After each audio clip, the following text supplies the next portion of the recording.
Live, I'm Stu Boyer, along with Carl Curris and Ed Sierra, and this is our Trench Trophy preview show. The Trench Trophy awarded to Western New York's top linemen. We're in awards time now, and after we hear from Ed and Carl, we'll hear from Tom Prince, Francis Beck, and Tim Chifa on their thoughts. Carl and Ed, you're going to run through the finalists for the Trench Trophy. There are 12 of them, and a couple of other items you wanted to talk about in terms of how the winner is arrived at. Okay, thank you, Stu. Our banquet is December 6th. It's a Tuesday night at the Lancaster Elks. The names that we name off today, this list could be so long, and it was last night, and we finally got it down to these 12, and fortunately, I know we made some good decisions, but unfortunately, there's some kids out there that just are on the borderline. But everybody's invited to our banquet. The tickets are going to be available for $35. We're not here to try to promote the sales of it. We usually have a good crowd. But we are going to announce our 12 finalists. All these kids will be invited to our banquet. We receive their Hall of Fame awards and have dinner and enjoy a nice night at the Lancaster Elks for the Trench Trophy finalists Hall of Fame awards. Ed? Now this year we're going to make a small change in our award structure. Traditionally we've always had 12 finalists and we'll continue to have those 12 finalists. But this year, along with having an overall winner of the Trench Trophy, our committee has been out there and they've been lobbying us for a couple years now. We're going to go with, along with the main winner, we're going to go with an offensive and defensive lineman of the year awards. So we're going to give out an additional 2 awards. It's just something that our guys have been lobbying for. You know, they see it as schools are having linemen go more one way, especially the bigger schools. So they'd like to honor, you know, a couple more kids in that regard. So it's making it a little harder on us, but overall we're very pleased with our list. And as Carl said, you know, we could probably take the next 12 and slide them in here, and there wouldn't be a big drop off. I mean, football in Western New York is alive and well. That's good to hear. Now why don't you guys go through your list of the Trench Trophy finalists. Okay, one thing before that, I'd like to thank all of our scouts. We have at least 25 scouts that go out every week. They're ex-players, ex-college players, ex-coaches, ex-college coaches, and I can't thank them enough for what they do. I mean, they travel all over Western New York. Usually we'll see 40 games at least in a weekend. Okay, I'm going to go with the first one, and then Ed can go with the next one, and hopefully they're alphabetical order. I did this about 2 in the morning. Okay, our first finalist from Lancaster, number 59, Tommy Carlson. He's a 6 foot, 260-pound offensive lineman, strong, powerful, and also plays a little bit of defense. Our next finalist from Randolph, our Class D award winner, number 65, Ryan Carpenter. At the D level, he was truly a dominating force. Our third finalist, number 72, from the Iroquois Chiefs, Brandon Donnelly, a 6'3", 260-pound offensive tackle and defensive end, and he's exceptional on both sides of the ball. Our next finalist from St. Francis, number 77, Aiden Dubeck, 6 foot, 285-pound center, plays with a low center of gravity and finishes blocks extremely well. Next is Kalen Hensley from Clarence. He is 6'3", 280 pounds, plays offensive right tackle. Clarence has an exceptional offensive line. He's very solid. He's a consistent offensive tackle for the Clarence Red Devils. Maybe I should do the next one. No, I think I can do it. Okay, that's called Sunday. Our next finalist from Lackawanna, number 65, Sunday Ikegawanu. He's a 6'4", 240-pound kid. He's strong, runs well, and he's extremely athletic. Next, Number 52, Chris Johnson from the Medina Mustangs. Chris is a 6'1", 280-pound strong, smart, aggressive. He pulls and traps well, and he's a solid pass blocker as well. A good defensive force for the Mustangs. Our next finalist from Williamsville North, number 55, Evan Locke. 6 foot, 230-pound guard and defensive end with good skill and techniques, and he's got very smart football sense. Hits a ton.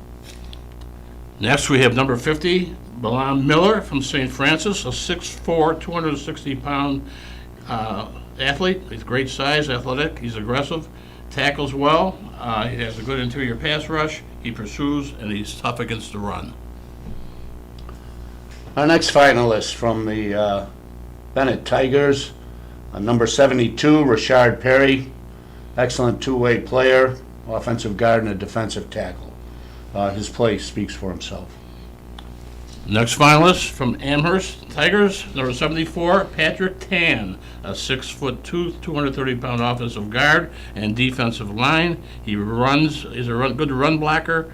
He plays well in inside traps and on lead blocking. Our last but not least finalist from the Maryvale Flyers, number 53, Desmond Walker, a 6 foot, 230-pound offensive guard and defensive end. He runs and pass blocks extremely well, and he's very athletic and gets out in front and traps and pulls and gets in front of his runners. Well, thank you, gentlemen. Those are the 12 finalists for the Trench Trophy given to the best lineman in Western New York, and you heard there's going to be a best offensive and a best defensive lineman, and now I'd like to throw it over to our panel, Francis Beck, Tim Chifa, and Tom Prince. Take it away, guys. Can be full of surprises, but not always the good kind. That's why we're committed to providing safe, quick, and cost-effective care, and we keep it simple. Just walk in. We're here for you. Learn more today.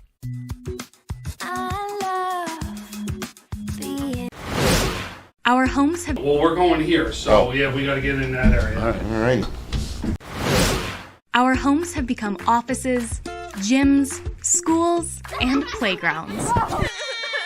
And at Western New York Immediate Care, we know you may need us now more than ever. Whether you've suffered a minor injury or just aren't feeling well, Western New York Immediate Care physicians are trained to diagnose and treat most non-life-threatening injuries and illnesses. With 5 convenient locations open 7 days a week, help is never far away. Life has changed, but Western New York Immediate Care is still here for you. I love being home. There's nothing better than owning the perfect house to come home to. You've earned it, and we'll make it happen. Our local real estate experts and in-house team of financial professionals make buying or selling your home simple. Howard Hanna. Home happens here. I love being home.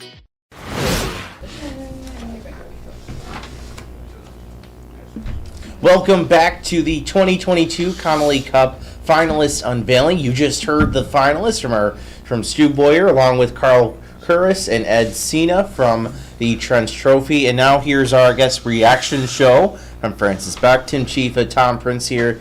Guys, we have 12 finalists. Let's talk about them a little bit. See we have. So we'll start. Oh, before you start, Francis, okay, let's preface this by saying this is not a Western New York Athletics Award, okay?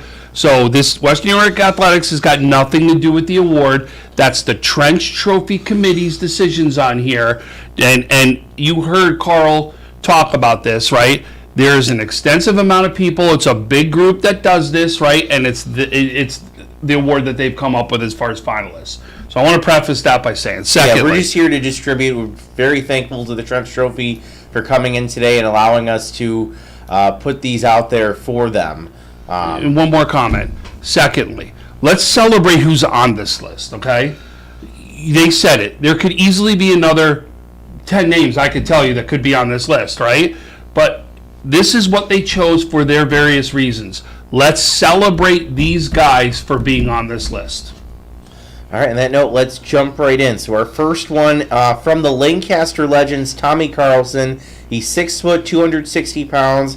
He plays mostly offensive line, some defense. He's described as strong, powerful, great technique. That's Tommy Carlson from Lancaster. Listen, Tommy Carlson has been a top offensive lineman here in Western New York for a couple of years now. He's been somebody that we've been talking about over and over again. It's somebody Lancaster makes sure they run behind, and they make sure that Carlson is used effectively inside that offense.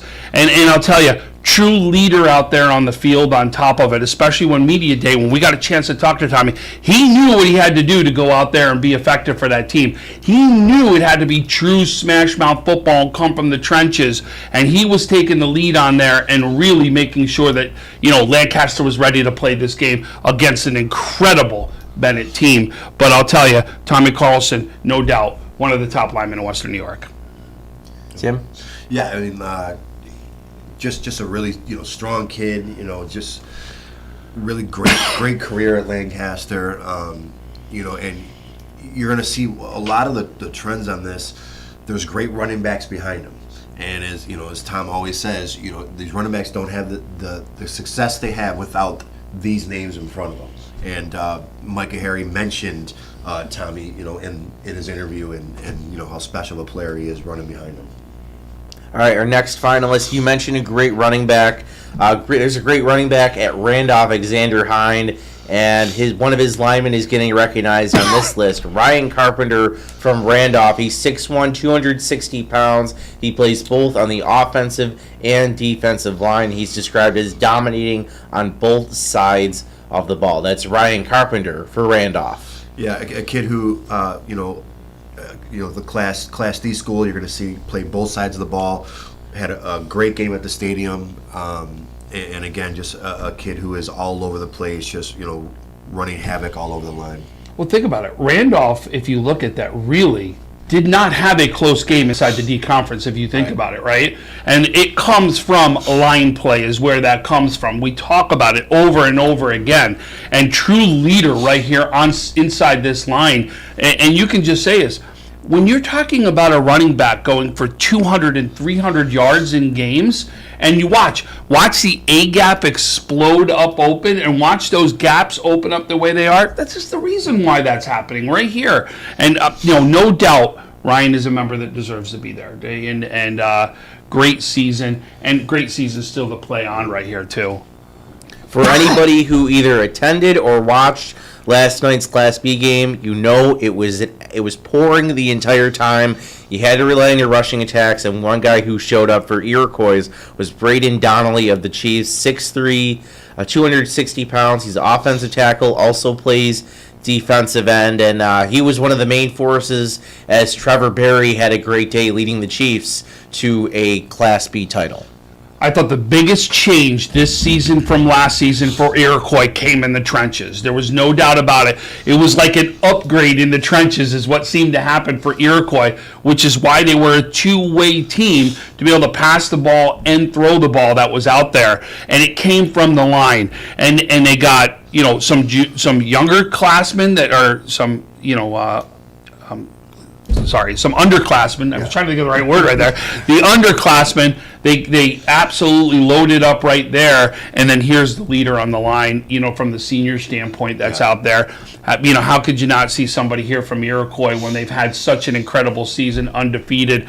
And Barry, see what he did last night? Yeah. And they had to switch there a little bit, right? Couldn't really pass the ball much, so it had to be done by the run against an incredible defensive team of Pioneer. And really, you can't do that without a gentleman right here. Yeah, and to piggyback on what you said, Tom, you do have to be a senior to win this award. So, we know that there's, a lot of great junior linemen.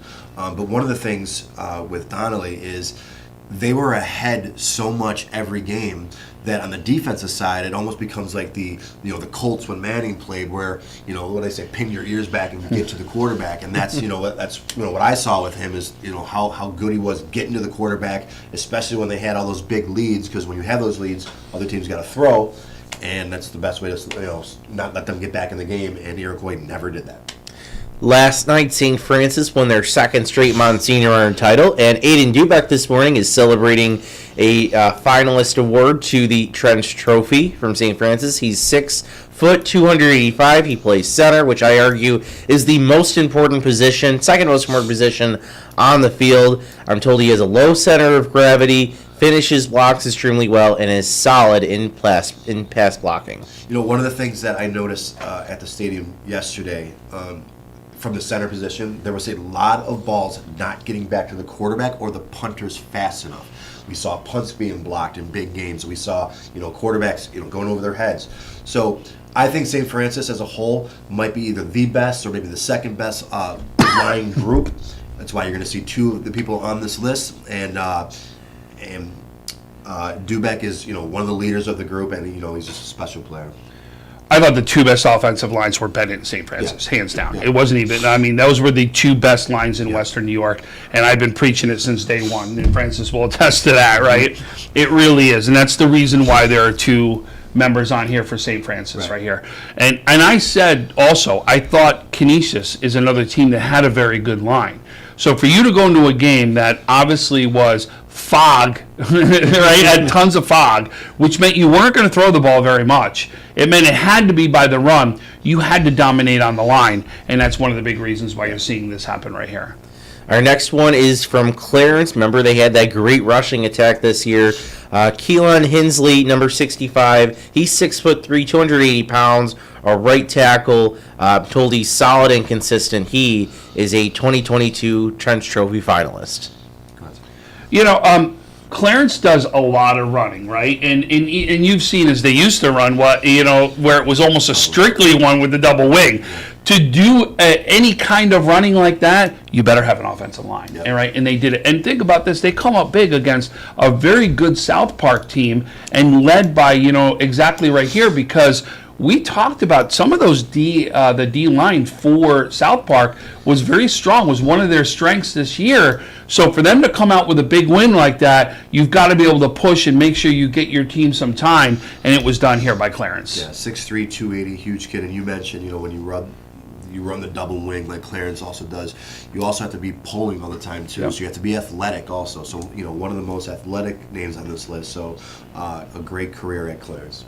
Our next guy, arguably one of the more athletic guys on this list. He played in that absolute thriller on Thursday in that Class C championship. Sunday, Ike Guanu from Lackawanna, 6'4", 240. He's strong, runs well, and of course is athletic. He put on a good show in that Class C final. He's been putting on a good show all year.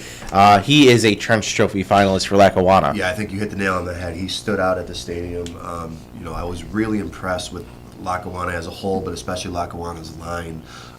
They just, their coach says it, their quarterback says it. They play Lackawanna football, and that starts in the trenches. And they just dominated the line, and he had an incredible game. Everyone was wondering about Lackawanna this year, whether they were going to pull this off. And they had to do what I called the C-South Gauntlet, right? Which was literally Southwestern, Salamanca, and Fredonia. Three of the top teams inside South, and they do it. And they do it, why? Because of this line right here. Sunday is unbelievable player. He's a defensive end that will come from the outside, which is very hard to tackle, and he will play tackle on offense right there and be able to do it. And then think about this, some of you may not know, his younger brother is a sophomore that's coming up the ranks and is right on the line next to him. And he's bigger.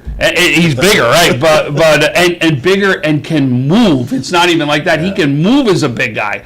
So you're talking about that side of the line. You got Sunday and Sammy matched right up next to each other. It's an unbelievable matchup. No doubt, I knew it for a long time. Sunday was going to have his name right here. All right, next we're going to stay in Class C. It's Chris Johnson from Medina, offensive and defensive tackle, 6'1", 280 pounds. He's strong, smart, aggressive. He does a lot of pull and trapping, and he's a solid pass blocker as well. That's Chris Johnson from Medina. Another great run game right here, right? Yep. We talk about it over and over again. Johnson's been somebody that's been on the radar for a couple of years here. This is somebody who's also getting looks at the next level to be able to play at the next level. Big, strong kid, no doubt, has made a difference. He will also make a difference on the defensive side of the ball, especially when he gets into that nose tackle spot and really clog up the middle when it comes there. Very good player and he can play both ways. But no doubt, this is somebody we're going to be talking about also possibly playing the next level. Yeah, you don't win as many games as Medina has won over the last 2 years. Obviously, they didn't have quite the ending they wanted, but they've won so many games over the last 2 years without having a strong line, and it starts and ends with Johnson, who was just, had an incredible year and, led the way the entire season. All right, next we're going to go up to Class A. It's Evan Locke from Williamsville North. We know he was at the stadium leading that rushing attack of Mitch Kelly and Kendall Donovan. 6 foot, 230 yards. He's a guard, defensive end. He has good skill, technical, smart, and football sense, and he hits very hard. That's Evan Locke from Williamsville North. Yeah, not the biggest kid on the list, but that just shows how skilled and athletic he is to be able to be on this list and control a line for William North, who had so many close games with all these big teams, and he played with the big boys and was exceptional in every game that we saw. And they had another running back to that, DJ Leonard, in that mix too, right, where he could go out and be a wide receiver. But these guys, all three, were able to run the ball because of the line. We talked about Will North as being that team nobody was looking at early in the season, but they were showing defensively how good they were, and they were showing these big numbers that were coming out from the run game from those three guys that were there. Again, it doesn't happen without the trenches right here, and here's one of your leaders right here in the trenches where you can see absolutely makes a big impact, and there's a reason why North was at the stadium, and it was because of the line right here. All right, next we're going to head back to Ethanol Springs. It's Bahim Miller of St. Francis. He is a Trench Trophy finalist, 6'4", 260 pounds. He has great size, athletic, aggressive, tackles well, and he's a good interior pass rusher. That is Bahim Miller from St. Francis.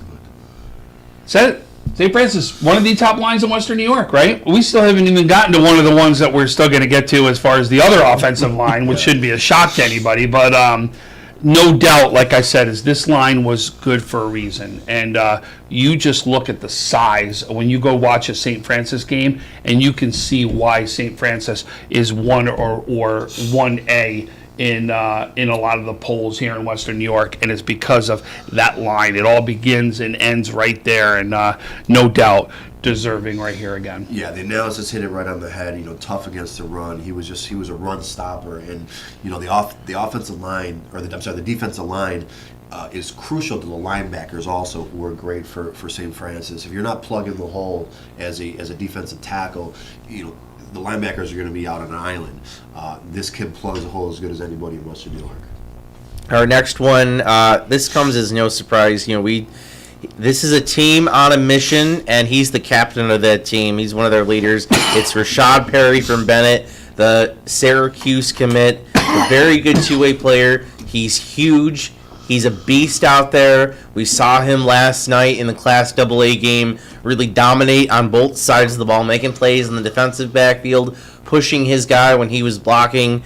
No surprise here, makes it as a Trench Trophy finalist. Yeah, if this award wasn't just seniors, he probably would have been on for 3 or 4 years.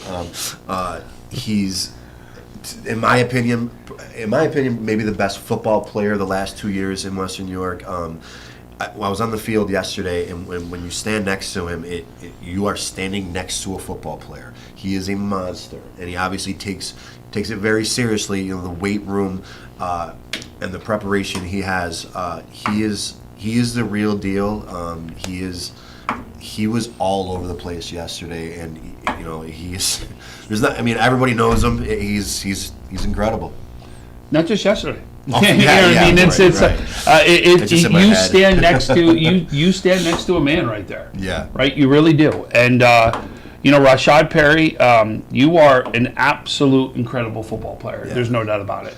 And you talk about intimidating on the field. When he takes those pads off, to me, he looks even more intimidating. I looked at his Instagram. That's the biggest high school kid I've ever seen. Listen, it's a kid we could be possibly talking about playing on Sundays. Yeah. It just really could be. If he has the career that he is capable of having at Syracuse, he really could be a kid we're talking about on Sunday to be able to play. And, personally, Stu and I, as Syracuse fans, I love that I'm going to be able to cheer for this kid for the next 4 years. I absolutely love it. Or 5 years if he gets redshirted. But, absolutely just an incredible player. Our next one, we saw a Caleb Nicholas breaking Amherst record this year as a running back, and the guy leading the way for him was number 74, Patrick Tan, 6'2", 230 pounds. He plays off guard, defensive line. He's a good run blocker, and he pulls very well, and he's a good lead blocker for Nicholas. That's Patrick Tan from Amherst. Amherst, we talked to when we did that game where they played in the championship at the Chunk Funky Bowl. This was the farthest Amherst has gone in years, right? In years, it really has. And you don't do that without a complete team and a line right there. So this is great to see Amherst right now taking the corner, and you're starting to see some of these guys get on the post-game or the postseason awards, and to see them finally take that next step and get all the way to a championship in their eyes is just huge. Yeah, Amherst, a 6-4 record, so a winning record, something to build on for sure. Yep. Again, not the biggest kid on the list, so athleticism is a huge part of his game, obviously, and pulling, getting out there for running, blocking is just a huge part of his game. All right, and our final Trench Trophy finalist for 2022, a team that really dominated much of the season, only one loss in Class B2. That's the Maryville Flyers. They were led by their lineman Desmond Walker from Maryville. He's 6 foot, 230 pounds. He plays off guard, defensive end. He runs and pass blocks well, traps his pulls as well, and he was the one that was leading Justice Hill on his fantastic season this year. Yeah, absolutely. Another one on the list that had a big running back behind him, and again, it starts with this kid here, Desmond Walker. Maryville, undefeated until the game against Pioneer just 2 weeks ago. So Walker all over the place in the trenches, and had an incredible senior year. It really has. I mean, he got a running back that's as big as some of the offensive linemen that are out there, right? Justice Hill's another one that, just incredible. But listen, Maryville was undefeated for a reason, right? It really was. And it was fun to watch them play out there. And listen, what Coach Tadaro has done over there at Maryville has just been absolutely amazing. And you can just see, this is where you can see a lot of that coaching and a lot of that next step that's taking place inside that line. And really great coaching, great kid, great line right here, and there's a reason why they made it as far as they did. And to be honest with you, a lot of people really were penciling them in early to say that we were going to see an Iroquois-Maryville matchup at the stadium. Give kudos to Pioneer, but I'll tell you, in every single game, if not, and it was all because of this right here. And I watched, because we went and did the game against Burgard, and you just saw holes just open up like this. It was like literally the parting of the Red Sea, right? 90 to 90% running, right? I mean, how crucial is your offensive line when you are 95% running, and when you go undefeated until your 11th game, I believe it was, that is all because of your offense. Obviously, not all, but a huge part is your offensive line. Hill had a little bit to do with it, but you know what I mean. But I'm sure Hill's going to give full credit to him, and gives full credit right here. Right. All right, so that will do it for us. We want to thank Carl Curls and Ed Sienna for coming in and sharing with us the 2022 Trench Trophy finalists. Remember, the banquet is going to be Tuesday, December 6th. So more information to be coming to you finalists very shortly on that one from the Trench Trophy on how to get your tickets and attend. Tune in about hour and a half, 1 o'clock. Tom and Stu are making their way down to St. Joe's for the Monsignor Martin B Championship between Bishop Timon and St. Mary's of Lancaster. And then later today, we will show that Class AA Championship between Bennett and Lancaster on tape play. That'll be at 4 o'clock. And be sure to keep an eye out, because we're going to be unveiling the Connolly Cup finalists in a very similar way over the next few days. So keep an eye on social media for that. But for Carl Krauss, Ed Sienna, Stu Boyer, Tom Prince, Tim Chifa, our producer Heidi Gunther, I'm Francis Beck. Thank you for tuning in to the 2022 Trench Trophy finalists announcement. Life can be full of surprises, but not always the good kind. That's why we're committed to providing safe, quick, and cost-effective care, and we keep it simple. Just walk in. We're here for you. Learn more today.